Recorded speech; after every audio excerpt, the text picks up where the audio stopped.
Hello guys, it's Teenage DC Fan back in another video, and DC's Legends of Tomorrow is finally back after its long hiatus of not being on because, all the delays and quarantine and, halts in production and stuff like that. So, yeah, they're finally back. I don't get why this show was delayed because I'm pretty sure they filmed the whole season, so I don't get why they couldn't have just kept going with the whole season. But yeah, I'm glad it's back, and this was definitely a good episode to start off on. And it was kind of like a mid-season break because this season didn't start until after the mid-season break for all the other shows. So now this is like the mid-season break for this show. So I kind of like that you still have that, although at the same time would have been nice to just watch it all at once. But yeah, a lot happens in this episode. There's like 3 main storylines, and they pretty much all come together in the end, and somebody dies. I'm not going to get into that now, but I will later, of course.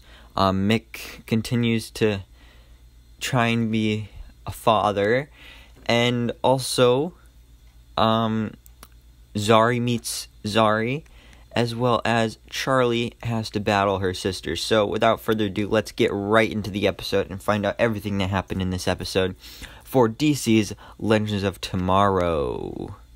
Zari, not Zari, the latest episode of Legends of Tomorrow, like I already said.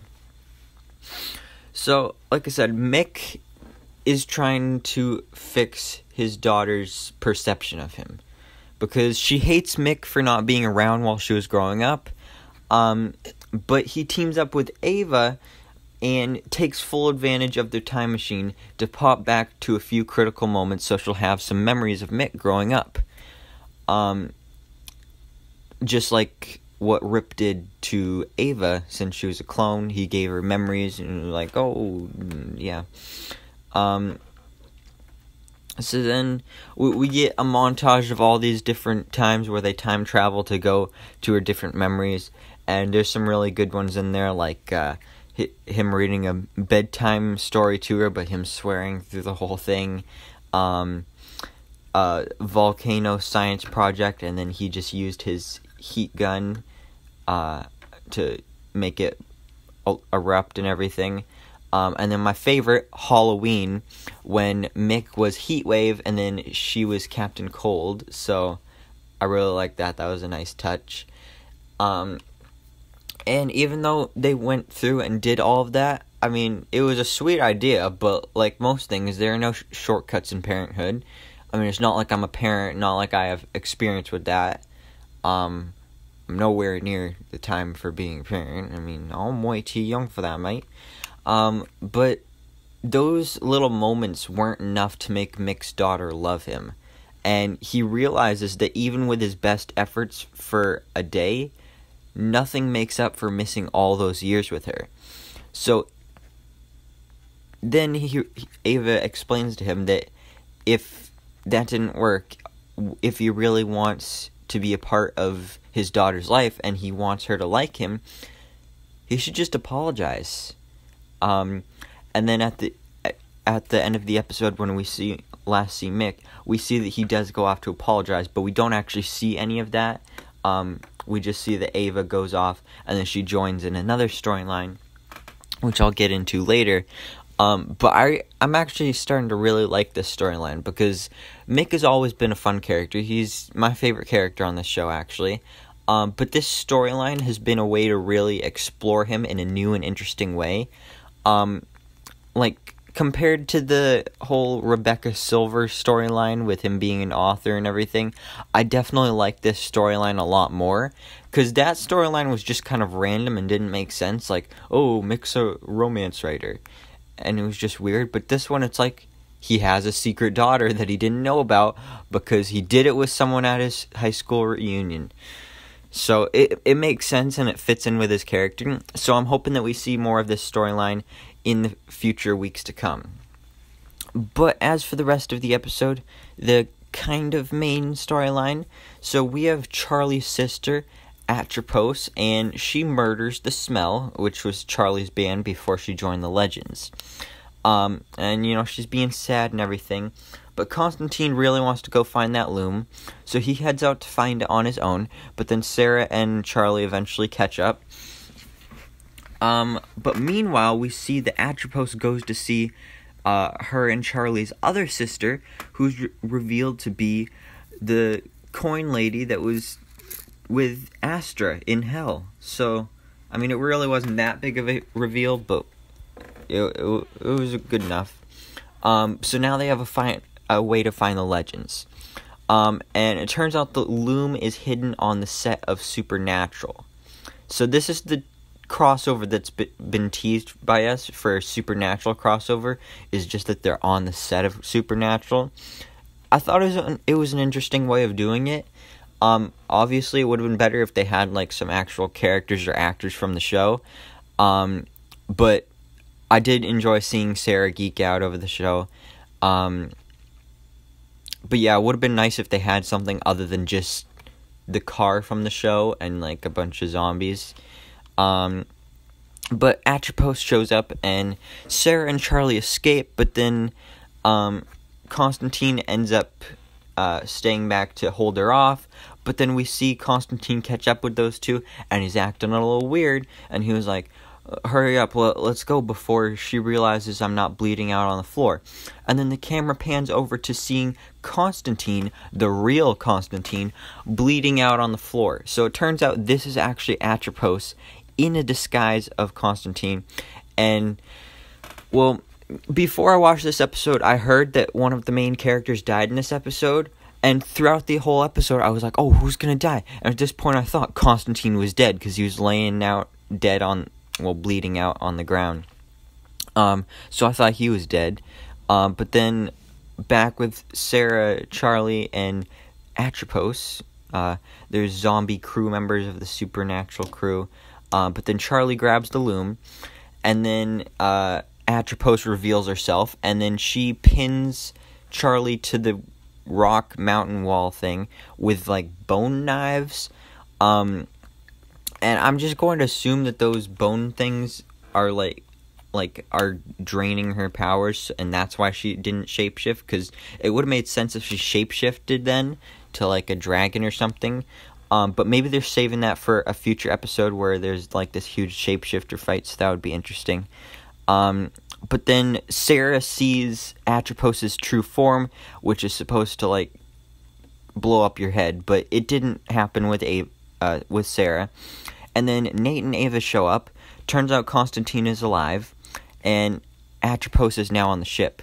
But with Sarah seeing her true form, and I was like, oh my, is Sarah dead now? So I was confused the whole time, like, who's gonna die? And then for our other storyline, Zari and Nate wake up in bed together. Apparently she was sleepwalking all night. And Zari's having these problems. So then Bayrod shows her video games, and she's, like, really good at it, but she doesn't know how, because the former Zari is, like, blending into this Zari. So the former Zari was good at video games, this one not, but it's like she kind of took over. So Bayrod suggests that they do this meditation thing and then go into the totem and ask their ancestors for advice. And then there's, like, this whole conversation about drugs, and, like, I don't like drugs, but I'll try this anyway. And then when Zari gets in there, she sees old Zari, and that's why it's Zari meets Zari, because new Zari meets old Zari. And she gets a whole bunch of advice for her and starts feeling a lot more confident about herself. And I think this is basically a confirmation that we are not getting back that old Zari. I thought that we would probably get, like, this Zari would eventually turn back into the old Zari. But no, I think we're still going to stick with this new Zari. She's just going to redevelop as a character, basically. But like I said, Atropos is on the Wave Rider, so Bayrod tries waking up Zari. But then, when Atropos goes to get the loom, he steps out of the way to save her sister, as a good brother would do. So then Atropos gets the first two looms, which are in the form of rings. So, oh no, she's super powerful now. That's not very good. But then Bayrod tries to stop her. She makes I mean, he makes the big sacrifice, and then she looks at him, and he's like, no, she's like, you don't belong here. So then she, like, sticks her hand in his chest and pulls out a string of his life force, I guess. And then, like, she just pulled this string out, and then she, like, cuts it in half. And then he dies. And this was the big death of the episode, and I couldn't believe it.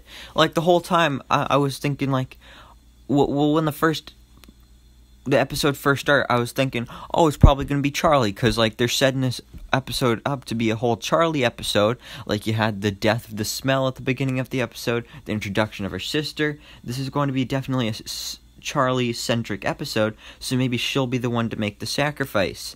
And then I thought, oh, maybe Constantine is dead, because, I mean, he was bleeding out on the ground. Maybe Sarah is dead, because she saw Atropos' true form.